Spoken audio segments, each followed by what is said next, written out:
Hello everyone, welcome back to my channel.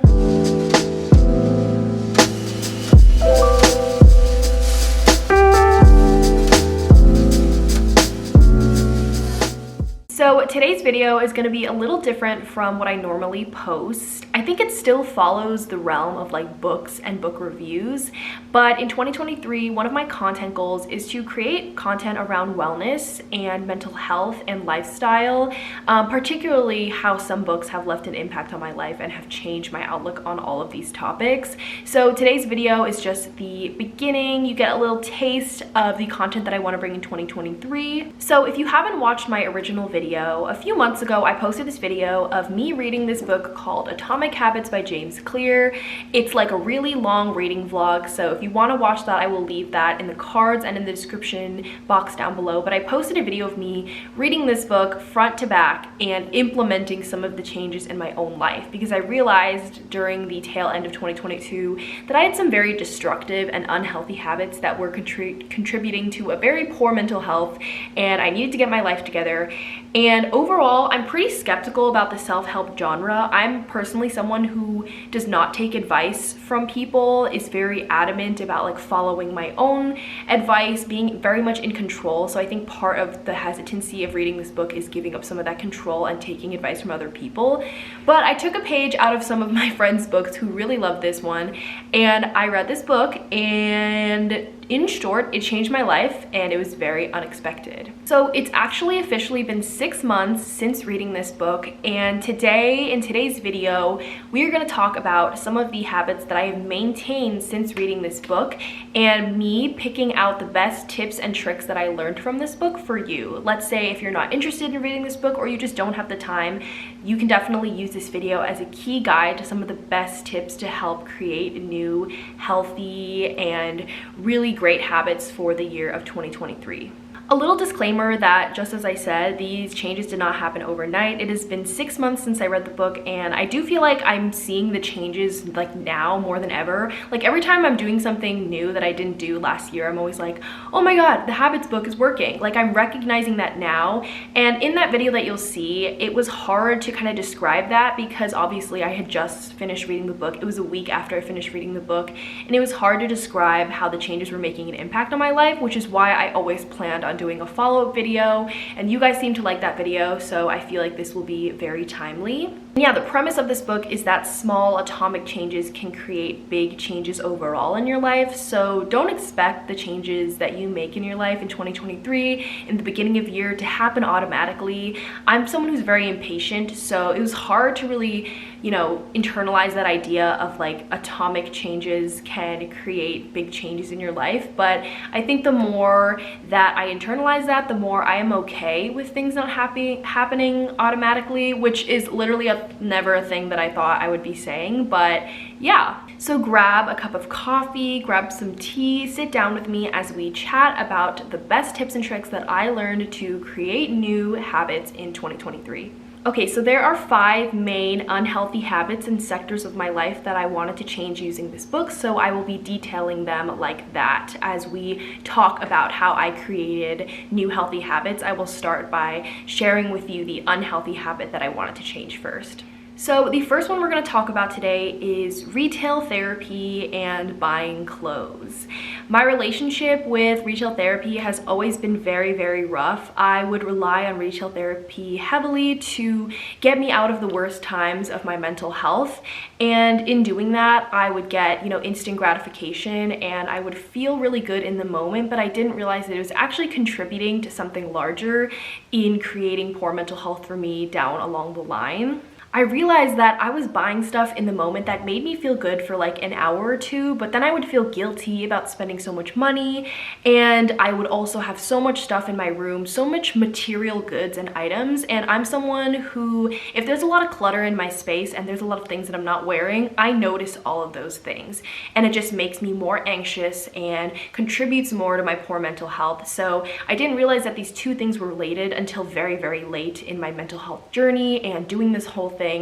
But once I realized that me, relying on retail therapy and buying clothes, like more and more clothes almost every week, and I realized that this was contributing to my mental health. Until I realized that, I definitely knew that I needed to work on it. So the first tip that I used from Atomic Habits is a tip called habit stacking, and this is essentially implementation intention. So the idea is you pair a new habit with something that you already do, so a current habit. So the way I framed it was, every time I buy a new item through online shopping or in person, I would have to then give away something in my closet. Now this was huge because I was someone who's so attached to things. I put so much value in material goods that the thought of giving something away really scared me. I didn't want to give away anything. So that led to me automatically just buying things less often because I would be like, oh God, I would have to give something away. And how I kept up with this was I found people in my life to hold me accountable. So my roommate would hold me accountable, but I would also ask my partner to hold me accountable by choosing the items in my closet that I would have to give away. And he doesn't know the value that I place on these items, so he would just choose something random, and I would feel so bad about it because I didn't want to give away my items, especially the ones that I had huge sentimental value over. So that itself tackled the idea of, not wanting to buy items because I didn't want to have to give away items. So that habit stacking. And these habits that you stack can really be anything. The book gives so many examples, which really helped me in creating my habits, but they should all be tied to like a general goal, which for me is minimalism. So through the goal of minimalism, I would, give away items every time I buy them so that I can keep this like kind of equilibrium in the amount of items that I have. Another thing that I implemented that I learned from this book was, waiting, having more patience. So one thing that I would do is I would shop online a lot, just a ton. Like every time I wasn't doing something that wasn't related to work or any free time that I had on my computer, I would be on online websites. I would be checking on some of the clothing brands that I love and seeing if they had sales and just shopping and adding things on my cart. So another parameter that I set to kind of control this urge is to wait 24 hours after adding something to my cart. And if after 24 hours I still had the burning desire to purchase it, I would allow myself to do that. And you're probably thinking, that's kind of risky, but actually I trusted myself to believe that a lot of the items that I was purchasing were just instant gratification items and were items that I really craved in the moment, but I didn't really want long term. And it actually worked because overall, I buy a ton less things, overall. I was checking my bank statements the other day and I shop online literally not at all anymore. And it's because of the fact that when I wait 24 hours, I come back to my cart and I don't really want those items. I'm like, it's not really worth it. What was I thinking in the moment? But also sometimes I just completely forget to check my cart after those 24 hours. I completely forget that I even added those items and that I wanted those items 24 hours earlier. So this itself has really helped my online shopping addiction. And overall, I would say after 6 months of reading this book, I have totally, cured my online shopping addiction. I am very more wary of the things that I buy because when I initially put those habits into place, they really made me think so much to the point where 6 months later, I don't even have to really implement those habits. It's kind of natural to me where I'm like, do I really need this item? I love the items that I have. Let me see like what pieces I can use in my own closet now to put an outfit together or put something together. And it has totally changed my perspective on clothes shopping. Also, something now that I do is I shop secondhand, which overall is better for the environment, but I think when it comes to like my shopping addiction, I feel like I can donate clothes to the places that I buy secondhand from because it's just kind of like a circular system that I'm creating, and overall a more healthy system because I don't really buy things new anymore, especially when it comes to clothes. So overall, I'm just happy that this book has taught me, that lesson in patience and also that lesson in instant gratification, realizing, internalizing that the items that I purchased did not make me happy. And I think I just needed someone or something to show me that because in the moment I would always be like, no, like this thing that I'm buying right now, like it's gonna make me so happy when it comes. And then when it came, I didn't feel the same way as when I had first purchased it. Okay, so the next habit that I am talking about is cleaning my room slash clutter in my room. So I would say that I used to be a pretty messy person. I feel like because of my anxiety, I need to have everything out in front of me to kind of see things and know where everything is. And for me, my room was one of the biggest things because, again, like I mentioned before in the first habit, my mental health is directly tied to my surroundings and my environment. And when I am in a cluttered space that is just very cluttered and it's not intentional, it's very cluttered, and I feel like some sort of way, and it negatively impacts my mental health. So I realized that in doing this habit, it definitely was a lot of work on my part because I had to be more proactive about cleaning my space. So the first method that I use from the Atomic Habits book is Clear's identity-based approach, which he states that the best type of intrinsic motivation for creating a new habit is to somehow tie it to your identity. And this makes sense, right? So we put so much pride in our identity. Like, I care so much about who I am reflected as a person to other people and to myself that, of course, if you tie a habit to your identity, then you'll be more likely intrinsically motivated to do it because you don't want people to think differently of you.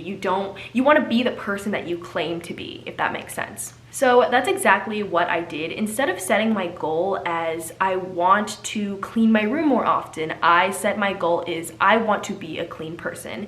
And you know, saying that to myself a whole bunch of times, saying that to my roommate, saying that to my partner, that I'm a clean person, it made me want to clean more because I didn't want to say I am a clean person and then people come into my space and see my space and they're like, you're not that clean. One thing that is related to this is, you know, specifically towards my bed. So on my bed throughout the day, I would just throw stuff on my bed that I needed to clean up later because I thought it would, like, I thought at night when I would get into my bed, it would make me want to clean stuff because I would want to sleep. But I realized that I was just pushing everything off my bed onto my chair or onto the floor.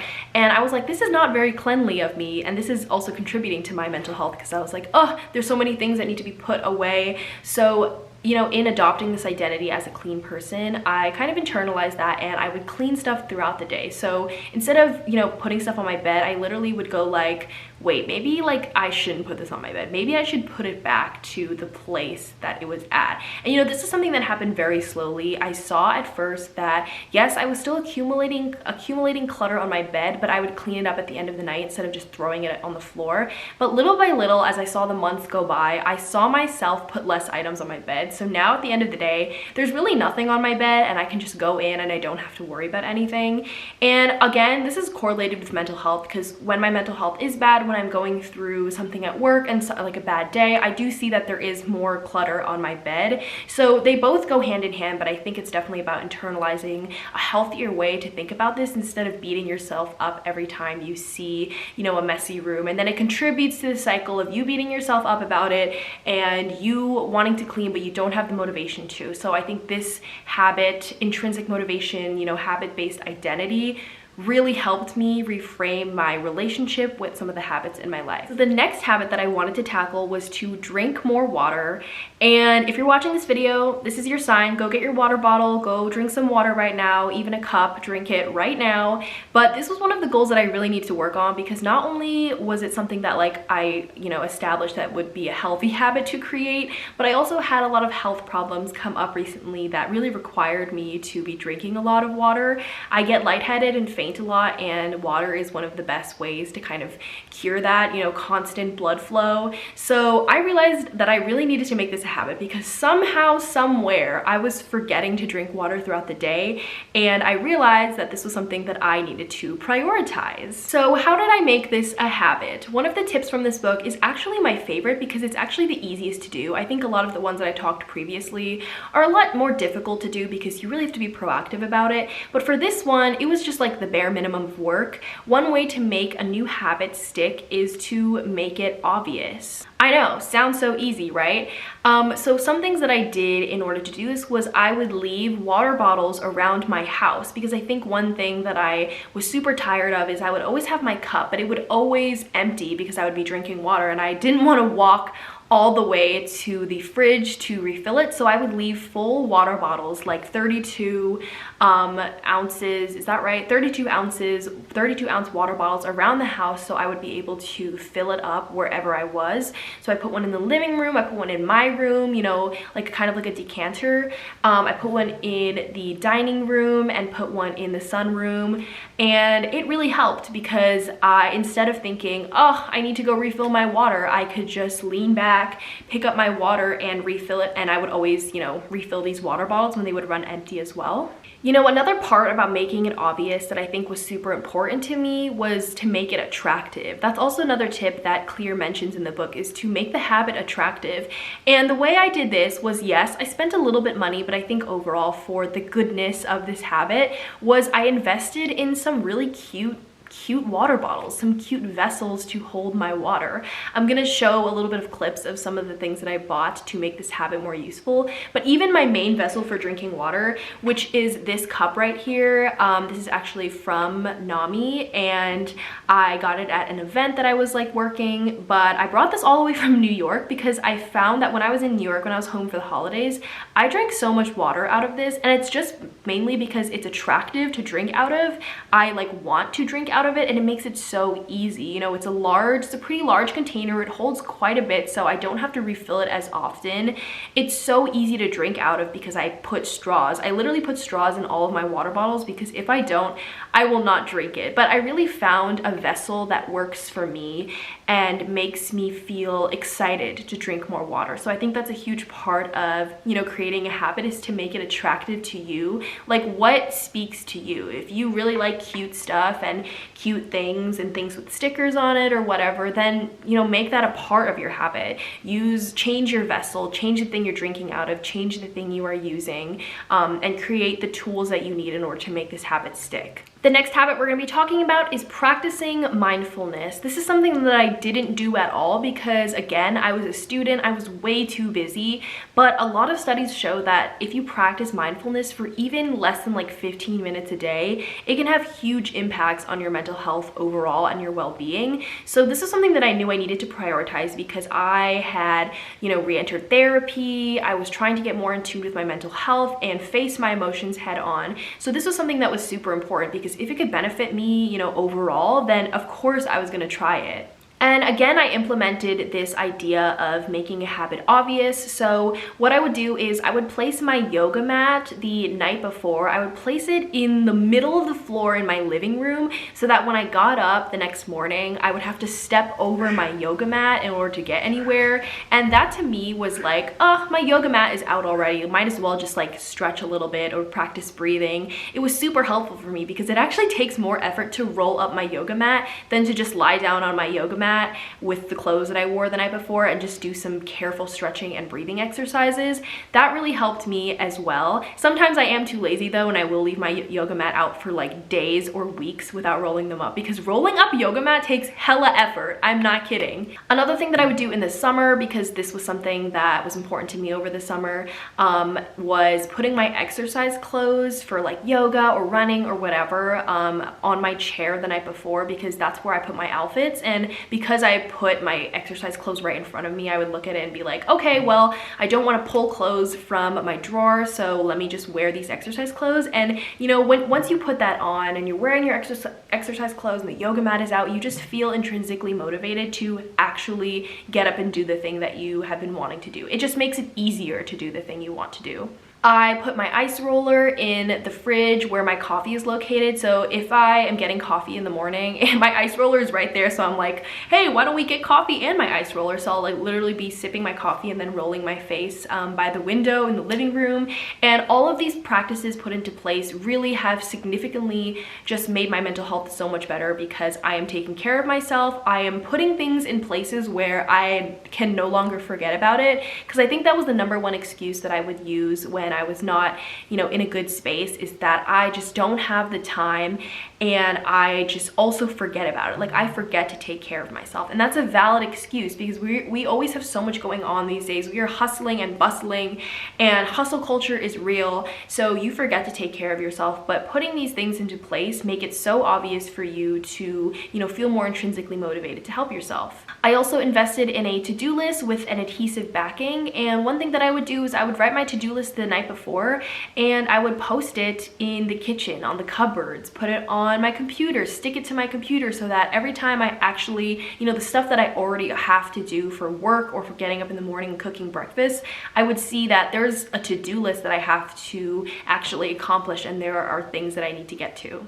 Okay, and the last habit that we will be talking about in this book was becoming more active/exercising. So when I was in college, I had an unhealthy habit of not being active, and being active for me just means like getting up and not being, hunched over my computer and everything. And yes, it can be quite hard as a student because you are studying all the time, but I think it's also important to be active, especially as someone, I have a lot of health issues that are, deal with being active. So like high blood pressure, which requires you to get some cardio in.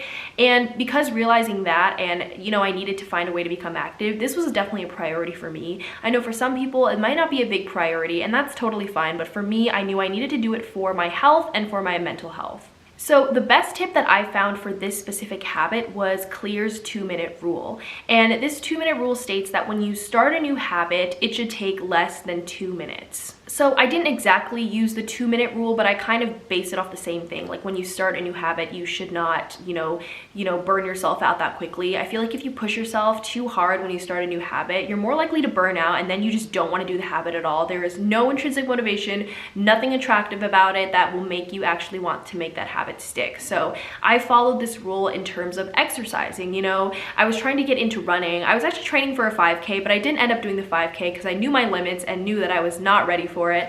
But in training for it, I told myself to start out slowly. I was like, it's okay if I go out there and run for 2 minutes. It's okay if I do it for 5 minutes. It's okay if I just take a lap around the block, because I realized that as weeks went by and I ran more often and very slowly led up to that, I would be running for an hour. I would be running for an hour and a half. I would be out of the house for about 2 hours running/walking. And that all started with me literally taking laps around the block, or even in my backyard, just doing some high knees. Like, this all led up to this buildup of a habit that I now, for me, it's winter right now, but I so badly want to run. Like, I feel like I'm craving it. I'm craving being active and going out. And a part of that also was because of how attractive it was to run. Like, all around my block, I have really nice scenery, just like, there's a river at the end, and it was just so nice to get out there in the summer and run and be able to see the birds and, sweat a little bit. So for me, it was a 2-in-1 of slowly making this habit,